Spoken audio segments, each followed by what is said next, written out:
My name is Shirish Sinha. I'm the head of the Climate Change and Energy Program in WWF India. On the issue of the India and US deal or agreement, what has happened as a result of the Prime Minister's visit recently, what we have seen as an output in discussions from there is a range of agreements and outputs, including clean energy, renewable energy, as well as focus on transfer of technology, etc., being discussed.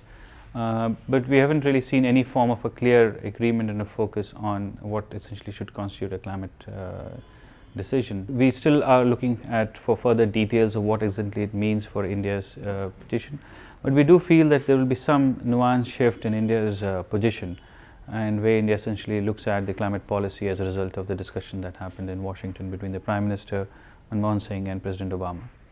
On the issue of an ambitious outcome in Copenhagen, what we as civil society has called is a FAB deal in Copenhagen, which is a fair, ambitious and binding agreement or deal in Copenhagen.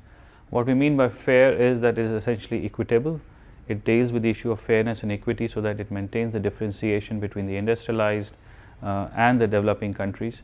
Ambitious, by which we mean is that the industrialized countries, given that their historical responsibility, they take on deeper emission cut targets, which we are saying is minus 40% below 1990 levels by 2020, and set from there onwards a more ambitious plan for 2050. And a binding essentially would mean that there is a strong compliance by the industrialized countries on meeting these ambitious targets that they essentially set. An additional output from the Copenhagen, which would make it ambitious, would be some form of voluntary commitments from the emerging economies, including China, India, South Africa and Brazil, Indonesia, which are countries which are growing fast, and some kind of a voluntary domestic action which shows the kind of deviation they will actually happen from their current baselines, or say 2005 levels by 2020. But having said that, this is what an ambitious agreement and output should look like from Copenhagen.